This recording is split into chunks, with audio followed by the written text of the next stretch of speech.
You know, if Anthony wants to give us a little backstory on who he is. Um, Back in the day, I got into Hondas from my older brother.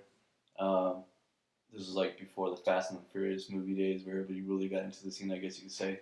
Um, first car was a 1995 Honda Civic hatchback, frost white.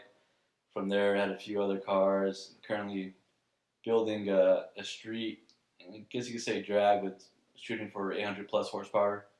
And I guess you could say I'm the founder of Winnie Fest too. It's been going on for I'd say like 7 plus years.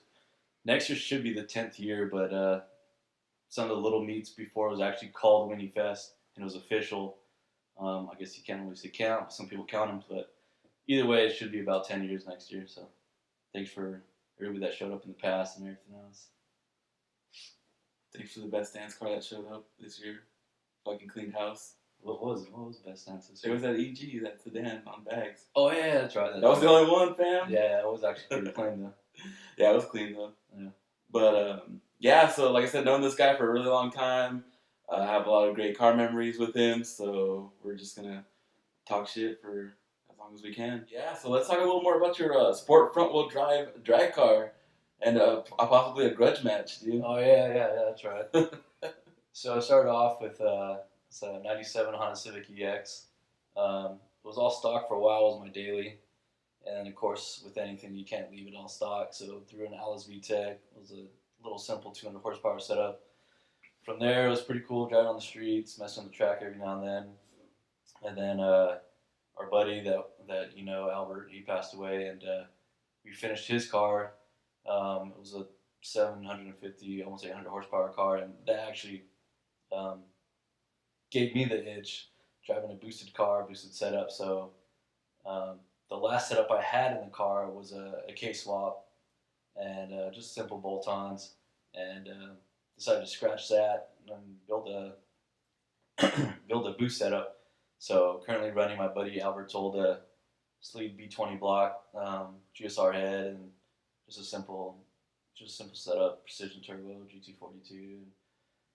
Altogether, there's a bunch of little odds and ends I have with it, but that's the goal, is about 800 horsepower, just sub 10s, just drive it on the street every now and then and take it to the track. So that's the plan.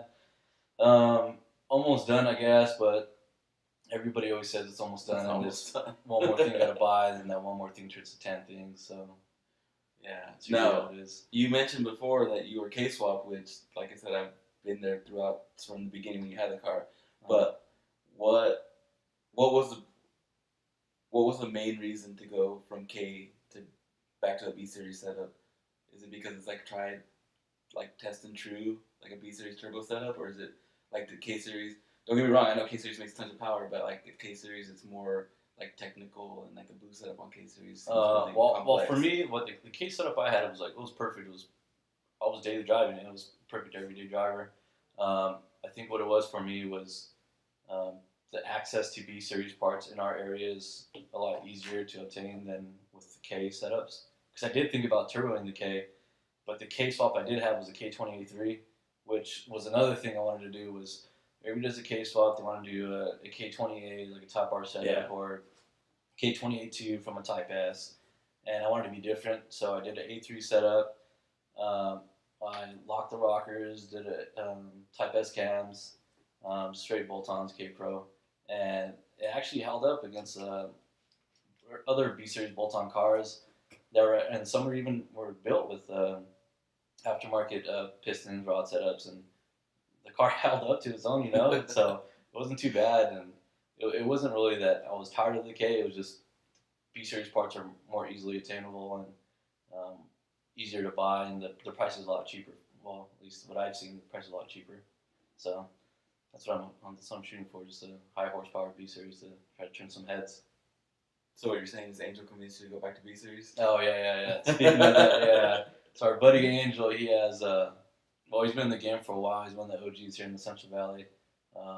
He's more of a drag car guy, and he doesn't really care about the JDM goods and this and that. He's all about just going fast, and he was a big influence on me too.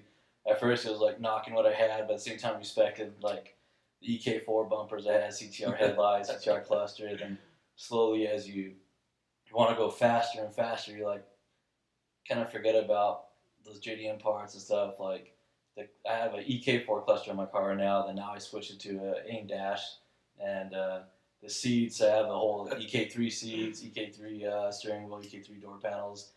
Door panels are probably going to go because the roll cage is going to be going in. Steering wheel's going to change, so you do a quick release setup, and more than likely probably get rid of the seats. I could just throw a Kirky in there. So the car is always evolving, and at the same time, it's kind of like you're getting rid of some of the parts you had trouble finding, but at the same time, it's like, hey, this is what we do. This is the hobby, this is what we love to do, and just build and never end with the car. That is how it goes. Yeah.